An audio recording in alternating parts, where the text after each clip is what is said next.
Buenas tardes, hermanos. Una vez más, es un privilegio poder compartir con ustedes la palabra de Dios. Me da gusto ver a hermanos que no había visto tiene un par de semanas. Y bueno, antes de iniciar, me gustaría recordarles lo que comentaba nuestro hermano Oscar. Si alguien tiene oportunidad y tiene la intención de ir a Teciutlán al aniversario del Instituto Bíblico, se puede acercar conmigo, ¿sale? Los hermanos solo quieren saber el estimado de quiénes van a ir para los alimentos, para las sillas, mesas. Va a haber un tiempo de reflexión, conferencias, testimonios de los estudiantes, de algunos exmaestros que vamos también a participar. Y pues si alguien quiere aprovechar, sobre todo los estudiantes del seminario, ahorita que los sábados tenemos vacaciones, se puede acercar conmigo y nos ponemos de acuerdo, ¿sale?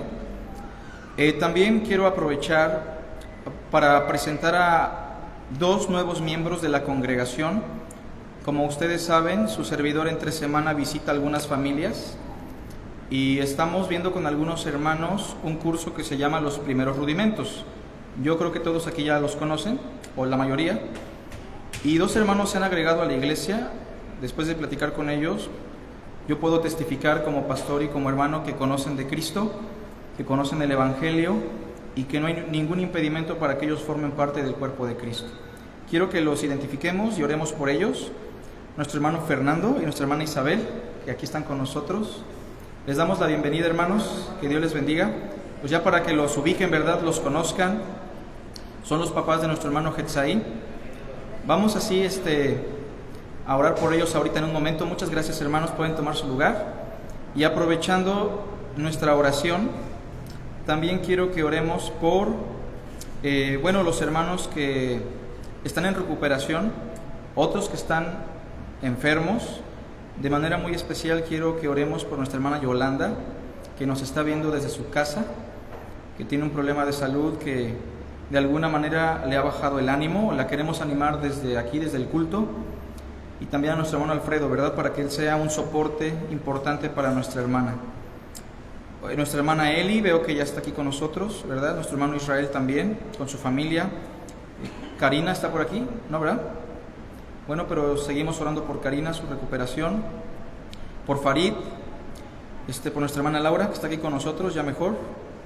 Nuestra hermana Mari Carmen, no la veo, pero supongo que se está recuperando. Y también oremos por nuestra hermana Reina, que está allá atrás. Tiene ya dificultades por su edad con los huesos, manifiesta algunos dolores la hermana y bueno, hay que orar por ella, ¿sale? Para que el Señor le dé consuelo, le dé fuerza y pueda usar ahí a sus hijos, a su hijo Aurelio de alguna manera, ¿verdad? Ya también es su hijo ahí, para que ellos también puedan ver por nuestra hermanita. Pues vamos a hacer una oración, hermanos, a nuestra hermana Cres también, ¿sí le ubican algunos? También está enfermita, está en Puebla en consulta, me parece. Entonces también por Cres estemos orando. Por ahí el hermano Carlos envió en el WhatsApp de la iglesia, ¿se acuerdan?, una lista, es la misma lista que tengo aquí.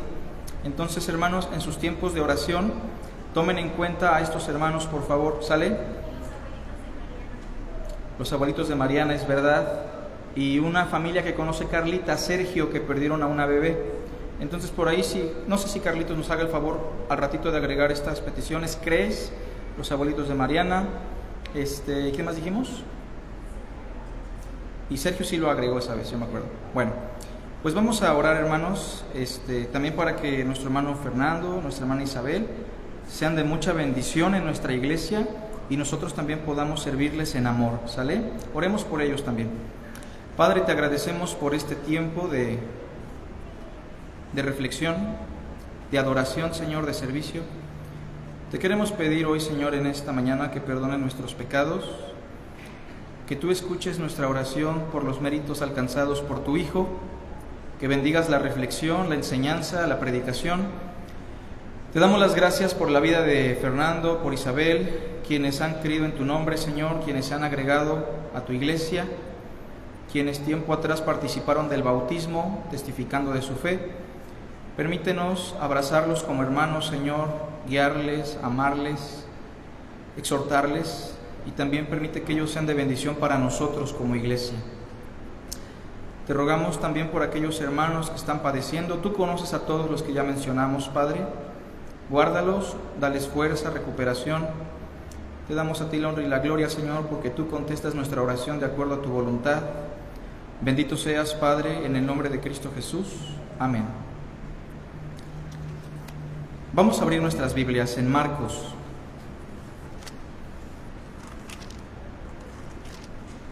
Capítulo 4.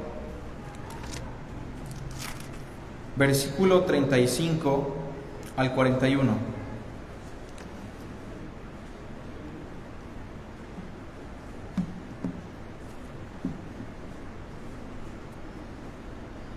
No sé si le ha pasado a usted por la mente si Dios realmente es fiel con nosotros. No sé si usted en algún momento de su vida ha puesto en tela de juicio el amor de Dios, su fidelidad, su bondad, sus promesas. Pero al menos yo, en algunas etapas de mi vida, he llegado a experimentar la duda. Y no digo esto como algo malo, sino como algo que forma parte de nuestro crecimiento. Muchos de nosotros, muchas veces no lo queremos admitir, en algunas experiencias de vida ponemos en tela de juicio quién es Dios y si realmente Él cumple con lo que ha prometido.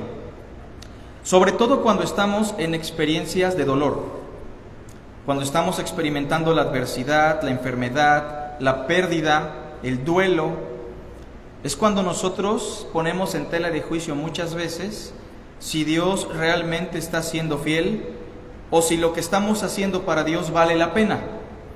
Y no me dejarán mentir, fue lo mismo que experimentó Juan, el profeta, cuando dijo con una gran convicción: este es el Cordero de Dios que quita el pecado del mundo.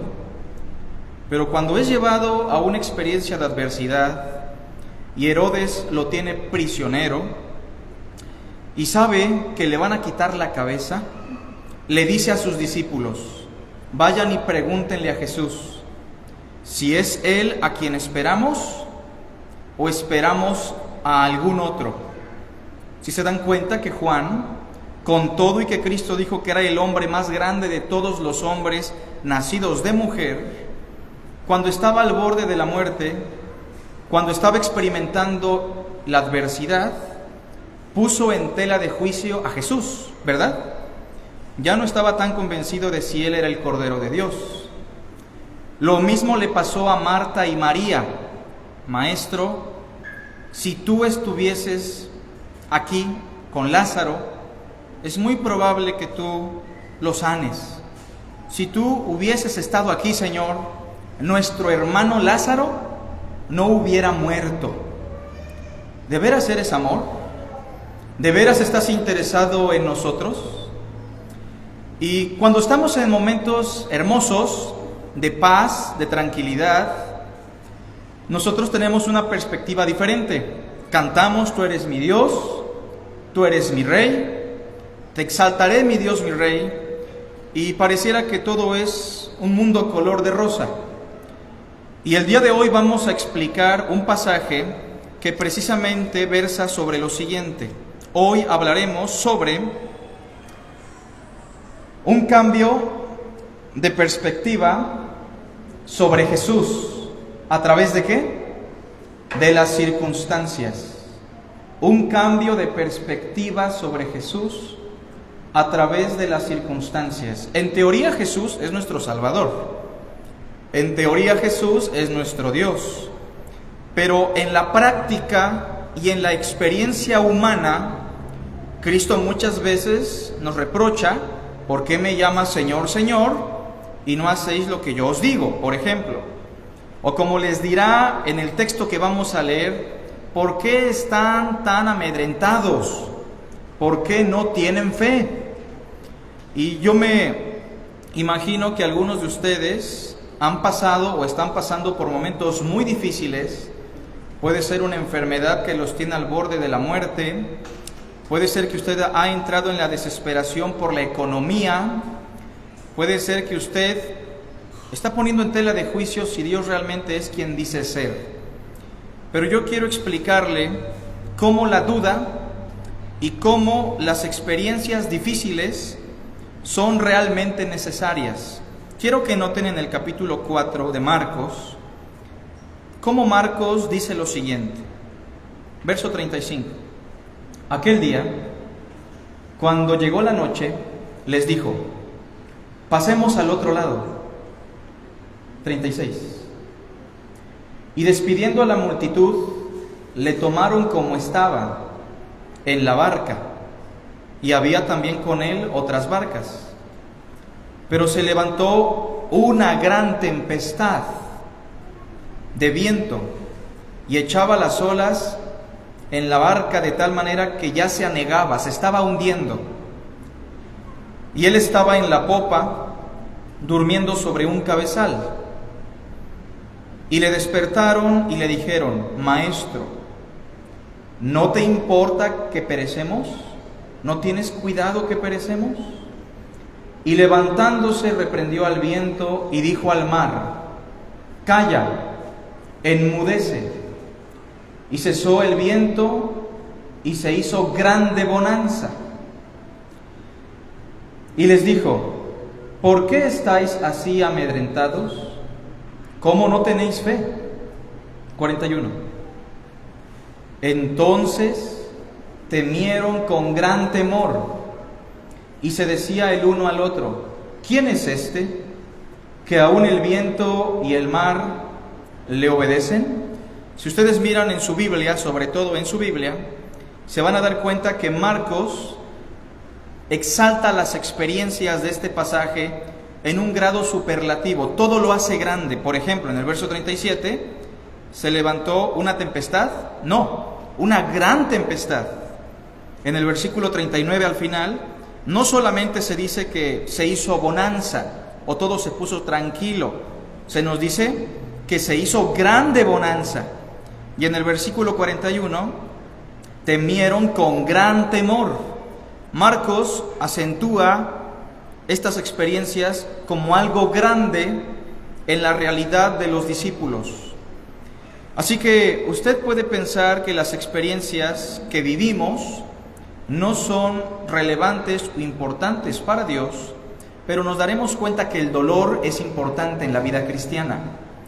Nos daremos cuenta que la adversidad es importante, la enfermedad, la carestía. Cristo y su evangelio nunca nos ha prometido una vida tranquila. Cristo nos ha prometido una vida que experimentará la paz en medio de la adversidad, en medio del dolor. Pero yo quiero preguntarles, hermanos, la adversidad, el dolor, la pérdida, la carestía, las experiencias desagradables, incluso muy desagradables, ¿son necesarias en la vida del creyente? Claro, son necesarias.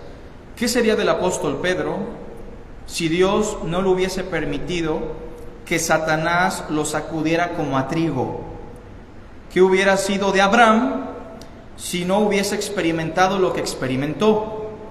¿Qué hubiese sido en la vida del rey David si Dios no hubiese intervenido a través de muchas adversidades? ¿O qué hubiese sido de Marta y María si no hubiesen experimentado la pérdida de su hermano Lázaro? Lo que usted está pasando, como dice el versículo 40 al final, está relacionado con su fe. Dios está trabajando aunque usted no lo nota. Dios está trabajando en nuestra vida, está trabajando en nuestra fe. Hay personas que le temen a la carestía y muchas veces violan los principios divinos simplemente por temor a la carestía. Hay personas que le tienen miedo a la enfermedad, a un cáncer, y es normal porque somos hombres, pero muchas veces ese gran temor está en contra de lo que Dios espera de nuestra fe. O incluso, irónicamente, muchas veces le tenemos temor o gran temor a la muerte. Y yo pregunto, ¿es normal que le tengamos miedo a la muerte? En cierta medida lo es, porque es una experiencia desconocida para nosotros. Pero ¿no se supone que tenemos la esperanza de la resurrección? ¿No se supone que en esta vida somos extranjeros y peregrinos? Yo creo entender a algunos hermanos que han estado al borde de la muerte, porque en algún momento también a mí me dieron una noticia sobre mi salud que me puso a reflexionar muy en serio sobre cuál era mi fe en el Evangelio. Bueno, en este pasaje vamos a entender que nuestra perspectiva madura, se acrecenta, se desarrolla o evoluciona a medida que Dios permite la adversidad. Veamos este pasaje, por favor. Primero, el versículo 35 nos dice que Cristo terminó de hacer lo que estaba haciendo, que era enseñar en la barca a través de muchas parábolas, y le dijo a los discípulos: pasemos al otro lado. Por lo que leemos en el contexto, se fueron a la región de Gadara, donde estaba precisamente el endemoniado gadareno. Ellos estaban en el mar de Capernaum, viajan, y en el verso 36 despidió a la multitud, le tomaron así como estaba en la barca, ya no bajó de la barca, y había también con él otras barcas, o sea que no solamente estaba esta barca donde Cristo estaba viajando, sino que había otras barcas con ellos. 37, todos juntos. Pero se levantó una gran tempestad. Ahora, tuvo que ser una gran tempestad, hermanos, porque los discípulos, en gran medida, al menos Pedro, Juan y Jacobo y algunos otros, eran marineros experimentados, ¿se entiende? Que no tenían temor por cualquier tipo de tormenta, que no cualquier tempestad los doblegaba. Pero por lo que leemos en este contexto, en el verso 37, la tempestad que se levantó trascendió a cierto nivel, de tal forma que aún Pedro, Juan, Jacobo y los pescadores experimentados en el mar de Galilea estaban aterrorizados. Y usted muchas veces y yo pensamos que estamos experimentados en algunas áreas, y puede ser. Ya hemos estado experimentando dolor, enfermedad, adversidad, tragedia, carestía, y pensamos que ya nada nos va a doblegar, ni Dios. Sin embargo, Dios trabaja en nuestras vidas de tal forma que aunque seamos los mejores marineros y los mejores pescadores, y aunque tengamos una vida muy experimentada en el dolor y la adversidad, Dios muchas veces, para desarrollarnos y evolucionar en nuestra fe, permite una gran tempestad. Y es lo que vemos aquí. 37, se levantó una gran tempestad de viento y echaba las olas en la barca. O sea, el agua estaba entrando en la barca, que no eran barcas muy grandes o muy desarrolladas. Ustedes saben que las fuerzas marinas de Israel son muy carentes, muy precarias, por eso tiene que hacer alianzas a la fecha con Estados Unidos y otros países. Ellos le tienen un terror al mar, no son un pueblo marinero. Ellos nada más pescaban y traficaban en el mar de Galilea, que es una especie de lago. Se conoce como un mar endorreico porque no tiene salida por fuera sino por abajo, pero es un mar al fin de cuentas. También se le llama lago, a diferencia de otros pueblos que sí son muy intrépidos en lo que a la marinería se refiere.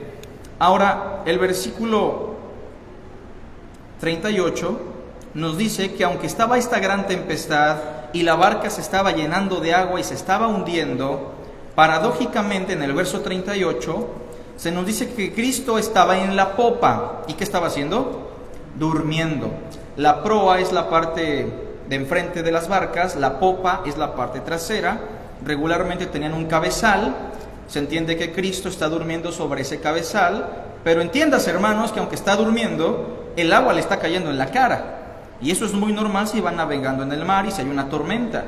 Pero esta gran tempestad no le estaba despertando a Cristo, lo cual nos indica dos cosas. Por una parte, que Cristo era un hombre que vivía en paz, muy en paz, que ante la adversidad y ante las circunstancias dolorosas, Cristo siempre actuó con mucha tranquilidad.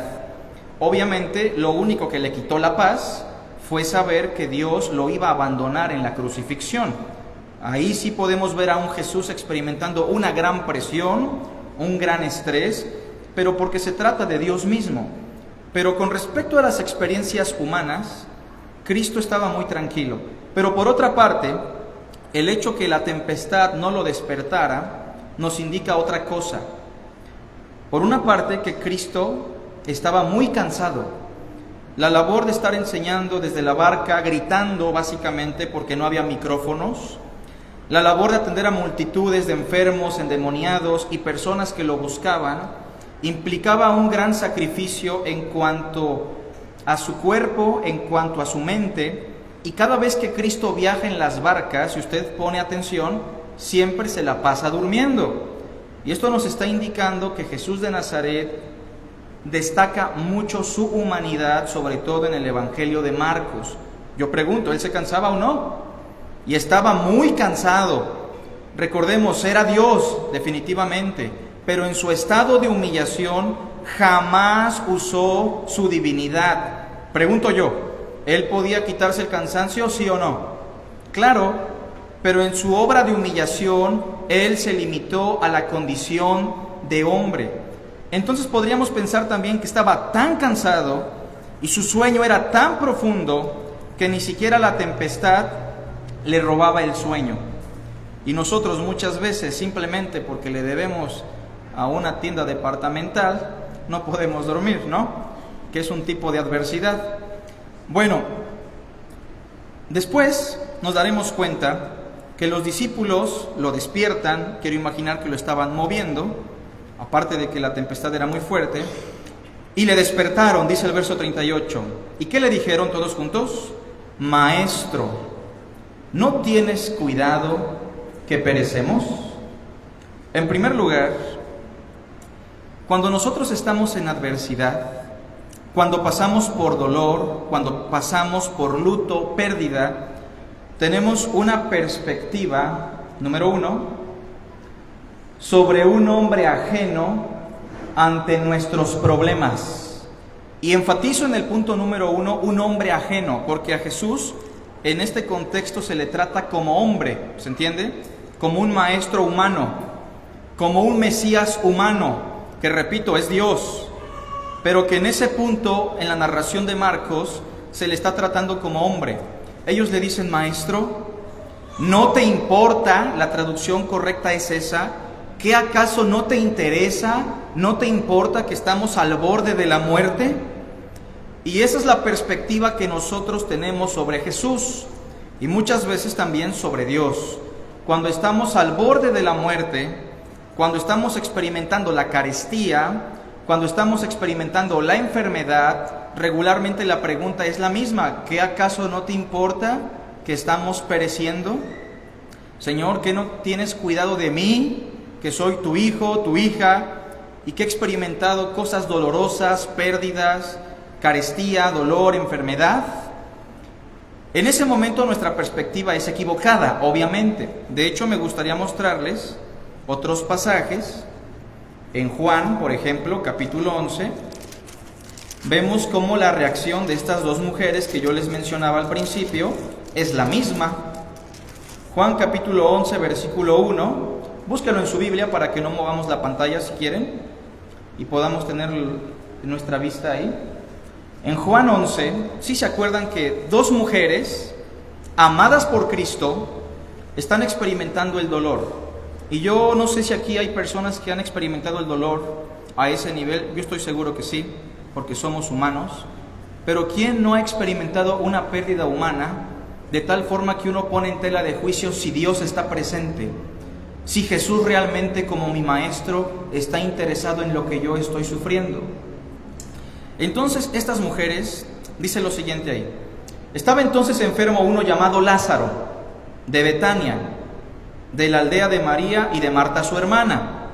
María, cuyo hermano Lázaro estaba enfermo, fue la que ungió al Señor con perfume y le enjugó los pies con sus cabellos. ¿Eran personas conocidas por Jesús o no? Gente del ámbito de Cristo, con las cuales Cristo había convivido, así como Cristo convive con usted y conmigo. Somos iguales que ellos.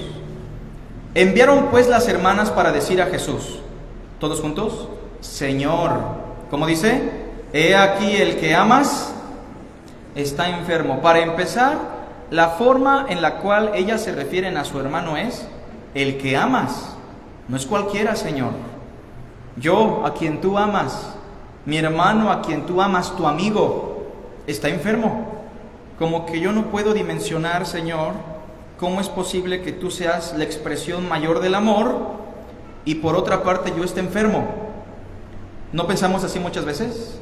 ¿Cómo puede ser que estoy mal de salud y se supone que tú eres amor, que tú me amas? Después, hermanos, yo quiero que noten en el verso 5 como dice: y amaba Jesús a Marta, a su hermana y a Lázaro. ¿Los amaba, sí o no? Pues sí, así como lo ama usted y así como amaba a sus discípulos que estaban pereciendo en la gran tempestad. Pero yo quiero que vean el proceder de Jesús en el verso 6. En voz alta, hermanos. Cuando oyó, pues, que estaba enfermo, fue rapidísimo corriendo para sanarlo. ¿Hizo eso? No, porque el proceso por el cual Dios trabaja muchas veces en nuestra fe consiste en abandonarnos aparentemente en la adversidad para hacernos crecer en la fe. El texto dice que se quedó 2 días más en el lugar donde estaba. Lo mismo que pasa en la barca. Lejos de despertarse y decirles: no se preocupen, discípulos, yo los voy a proteger. Qué bueno que se vino esta tempestad y que me percaté. No, el Señor está muy tranquilo, muy ajeno, y por eso es que nuestra perspectiva es esa, una perspectiva sobre un hombre ajeno a nuestros problemas. Así percibimos a Jesús en nuestro dolor. Pero déjeme decirle por qué.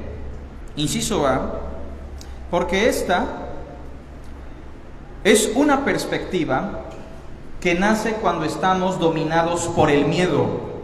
Miren, hermanos, es importante que tengamos precaución con el virus que circula en este mundo.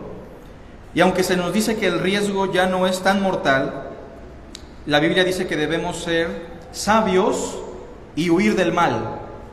Pero otra cosa es que vivamos atemorizados, que vivamos dominados por el miedo a la muerte, a la enfermedad o a un virus, entendiendo que por encima de todas las cosas nuestro Maestro está con nosotros y entendiendo que Dios es soberano y tiene el control de todas las cosas. No debemos llegar a un punto de adicción al temor y al querer suplir a Dios con cualquier otra cosa. Pero regularmente cuando estamos dominados por el miedo, Dios no es relevante para nosotros y pensamos que Él está ajeno a nuestros temores o a nuestro dolor. Pero también, hermanos, inciso B, esta perspectiva es una perspectiva que nace por nuestra falta de fe en Dios. De hecho, si ven conmigo ahí en Marcos, capítulo 4, versículo 40, los dos elementos se conjugan. Lo leemos en voz alta, por favor. Capítulo 4, versículo 40. Y les dijo: ¿por qué estáis así amedrentados? ¿Qué es lo que vemos? Miedo. ¿Cómo no tenéis fe? Vean cómo estos dos elementos se conjugan. Por una parte el temor a la muerte, muchas veces, y por otra parte la falta de fe en la esperanza de la resurrección. Yo sé que si alguien nos da la noticia: ¿sabes qué, Carlos, tienes cáncer terminal? Pues en el momento el dolor va a ser innegable, va a existir. Pero hermanos, no debemos dejarnos dominar por el temor. A usted le puede dar un cáncer mortal, es más, usted se puede morir dentro de unos meses. Yo no se lo puedo asegurar, pero tampoco le puedo asegurar que va a vivir. Pero usted no debe dejarse dominar por el temor. Ahora, la pregunta es: ¿por qué el temor nos domina? ¿Por qué el miedo nos llega a gobernar de tal forma que nuestras acciones son contrarias a la fe? Pues porque nuestra fe es pequeña, porque nuestra fe no ha sido estimulada o no ha evolucionado. Y en este caso quiero hacerles una pregunta, hermanos. ¿Cómo nos estimulamos a la fe? Es muy sencillo. Cuando Cristo fue tentado por Satanás, ¿sí lo recuerdan? Él tenía mucha hambre Pero lo que hizo que Cristo venciera la tentación fue precisamente su fe. Ahora, ¿cómo vemos que Cristo desarrolló su fe como hombre? Escrito está: no solo de pan vivirá el hombre. ¿Cómo se desarrolló su fe, hermanos? Conocimiento en la palabra de Dios, conocimiento en las promesas de Dios. Sí tengo cáncer, es verdad que probablemente voy a morir, es verdad que estoy muy pobre y que no tengo para comer, es verdad que tengo un mundo de problemas, pero Dios dice lo siguiente: pero Dios dice que todo lo puedo en Cristo que me fortalece. Pero la palabra dice que para mí el vivir es Cristo y el morir es ganancia. Nuestra perspectiva cambia cuando estamos nutridos en la fe. Y es por eso que una vida carente de fe es una vida que no tiene mucho contacto con la palabra de Dios. Cristo los confronta entonces, su perspectiva es una perspectiva equivocada. Pero entonces, si notan el versículo 39 con atención, hermanos, después de que ellos están atemorizados y no saben qué hacer, el maestro no está actuando como ellos esperan. Levantándose Cristo en el momento adecuado, ¿verdad?, reprendió al viento y dijo al mar, todos juntos: calla, enmudece. Y cesó el viento, y así como hubo una gran tempestad, después se hizo grande bonanza. Y lo que nosotros sí tenemos seguro, hermanos, es que aunque tengamos una gran tempestad, tarde que temprano, y si no es en esta vida, en el mundo venidero, tendremos una gran bonanza, tendremos una gran tranquilidad plena, eterna con Cristo. ¿Tenemos esa esperanza o no, hermanos? Yo sé que aquí hay hermanos que tienen enfermedades irreversibles, o que han perdido algo de su cuerpo, o que han perdido algo en esta vida que no lo van a recuperar, pero tenemos la seguridad de que va a llegar una gran bonanza. Y cuando llega esa gran bonanza, tal vez en este mundo, cuando experimentamos tranquilidad, todo nos sale bien, estamos sanos, nuestra familia está bien, tenemos lo necesario, estamos gozosos, ¿verdad que nuestra perspectiva cambia? Porque Dios está confirmándonos su amor. Porque aunque nosotros somos infieles y nuestra fe es muy pobre, Dios nos confirma su amor a través de una gran bonanza, a través de una gran tranquilidad. Y en ese momento nuestra perspectiva va a cambiar, si es que nosotros estamos conectados con el Señor. Así que, número 2, ellos están experimentando otra cosa. Cuando ellos se encuentran en tranquilidad, su perspectiva es otra. ¿Cuál es su perspectiva? Una perspectiva sobre un hombre nunca antes visto. Y enfatizo otra vez el asunto sobre un hombre, porque Marcos enfatiza la humanidad de Cristo. ¿Quién es este hombre?, se preguntan los apóstoles, que aún los vientos y el mar le obedecen. Tal vez usted puede decir, pues es Dios, pero yo le vuelvo a enfatizar, como lo dije en la escuela dominical, todo lo que Cristo hizo en su estado de humillación, lo hizo en condición humana. Pero hermano, los vientos le obedecieron y el mar, ¿cómo no va a usar su divinidad? Hermanos, todo está relacionado con la fe. No, Cristo nos dijo, si ustedes tuviesen fe como un granito de mostaza, le dirían a ese monte, desarráigate, y el monte les obedecería. Pregunto yo, hermanos, ¿Cristo lo que hizo, lo hizo como Dios? Por lo que vemos, no. Lo hizo echando mano de lo que Él mismo les reprocha. ¿Qué les reprochó? ¿Por qué no tienen fe? Cristo nos está mostrando que Él es el hombre perfecto, que Él es el Cristo prometido, el segundo Adán, y así como el segundo Adán perdió el dominio sobre la creación por caer en pecado, este segundo Adán, que es el hombre perfecto y sin pecado, lleno de fe, el arquetipo de Dios para el ser humano, el varón perfecto, por la fe puede dominar al viento y por la fe puede dominar al mar. De hecho, cuando Cristo también resucitó a Lázaro, ¿Se acuerdan lo que dijo? Te doy gracias, Señor, porque tú siempre me escuchas. Todo lo que Cristo hizo en su estado humano, lo hizo echando mano de las promesas de Dios, de la confianza en Dios, de la oración en Dios. Y por eso ellos se preguntan, vean hermanos, el versículo 40. Él les dijo, ¿por qué estáis así amedrentados? ¿Cómo no tenéis fe? 41. Todos juntos leemos en voz alta. Entonces temieron con gran temor. Miren hermanos, debemos entender por qué ellos temieron con gran temor. Ellos están atemorizados ya no por el mar. Hay una segunda cosa que les aterra en este versículo. Ya no les importa el viento, el mar, ni su propia vida. Ellos están aterrados porque están delante de un hombre que tiene una naturaleza inmaculada, una naturaleza perfecta, de tal forma que aún los vientos y el mar le obedecen. Ellos están entendiendo lo siguiente, noten lo que dice el verso 41. Y se decían el uno al otro, ¿quién es este que aún el viento y el mar le obedecen? Lo explica mejor Mateo capítulo 8. Lo vamos a buscar para que quede un poco más claro.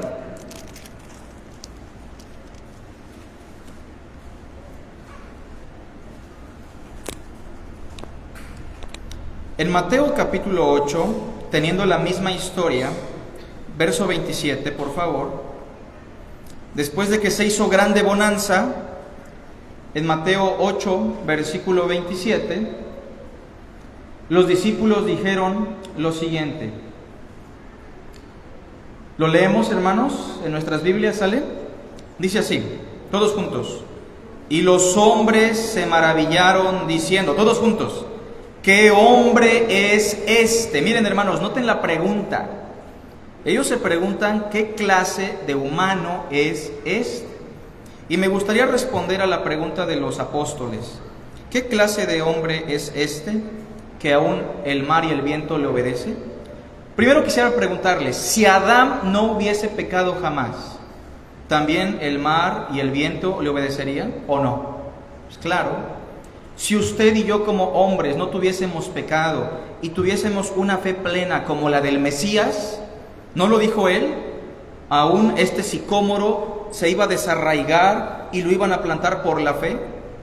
Cristo nos quiere estimular a la fe y nos está poniendo el ejemplo de un hombre perfecto, el arquetipo del hombre que Dios quiere para nosotros. Así que respondiendo a la pregunta, muy sencillo, inciso A, ¿quién es este hombre? ¿Quién es este hombre en el cual hemos confiado y en el cual nosotros vemos un ejemplo de fe inquebrantable en medio de la adversidad? Primero, inciso A, pues es un hombre semejante a nosotros. Eso debe quedar claro. ¿Por qué semejante a nosotros? Porque tenía mucho sueño, porque se cansaba, porque lloró, porque tuvo hambre, porque era un humano semejante a nosotros, pero sin pecado. Inciso B, ¿quién es este hombre? Es un hombre con una fe inigualable. Es un hombre, por así decirlo, que es el modelo esperado por Dios. En Cristo, Dios ve al hombre modelo, lo que nosotros deberíamos de ser, y por eso Cristo es nuestro ejemplo. ¿Quién más es este hombre? Definitivamente, por lo que Cristo es un hombre con una gran autoridad, inciso C, un hombre con autoridad. Su autoridad, hermanos, en su estado de humillación, radica precisamente en que Él es el Cristo, en que Él es el enviado por Dios. Inciso D, y terminamos con esto, y lo que más les aterra a los apóstoles es que están con un hombre santo, que no tiene pecado alguno. Y ellos están reaccionando así como reaccionó tal vez el profeta Isaías. Ay de mí que soy muerto, porque estoy con el Dios Todopoderoso, con el Santo de Israel. Pero lo mismo tenemos aquí en la experiencia de los apóstoles. Ahora sí me gustaría decirle algo. Si usted está pasando por dolor, adversidad, tenga fe. Tenga fe en que la adversidad forma parte de algo más importante. Usted y yo no somos lo que debemos ser todavía. No hemos llegado a una plena realización cristiana. Pero como dice San Pablo, sabemos que los que aman a Dios, todas las cosas les ayudan a bien. La adversidad, ¿no? El dolor. Es decir, a los que conforme a su propósito son llamados. ¿Cuál es ese bien? ¿Cuál es ese propósito eterno por el cual Dios nos permite pasar por muchas cosas? Bueno, es que a los que antes conoció, a estos los predestinó para que fuesen conformados a la imagen de su Hijo. El modelo es Cristo. Y Dios le permite el dolor, la adversidad, porque Dios quiere que sea como Cristo. Así que no se queje de su familia, de su cónyuge, no se queje de los hermanos, no se queje de la pobreza, no se queje de la pérdida, no se queje de la enfermedad. Tenga fe, porque Dios lo ama y está muy interesado en usted. Y lo que menos quiere Dios es su queja. Lo que Dios quiere es que usted se agarre de sus promesas. Pero eso no va a pasar si usted no lee la palabra. Por último, me gustaría comentarles que hubo un hombre en el Génesis que ustedes conocen, se llamó José. ¿Sí lo conocen? José el soñador. Miren, este jovencito que estaba todavía en la adolescencia, que adolecía de muchas cosas, tenía una familia que no le ayudaba mucho. Miren, él era el consentido de su papá, ¿verdad? Y eso provocaba en José soberbia, orgullo, altanería y desprecio por los otros hermanos que no eran consentidos. Aparte de que era el consentido de su papá lo adornó con un ropaje de colores, ¿sí se acuerdan? Un ropaje que se le daba únicamente a los niños ricos, pero ellos no eran ricos, y el traje no se lo dio a todos, solamente a su hijo menor, José. Aparte de eso, José tenía sueños de parte de Dios, tenía dones de Dios que no tenían sus hermanos. Pues ya nada más falta que fuese guapo, ¿verdad?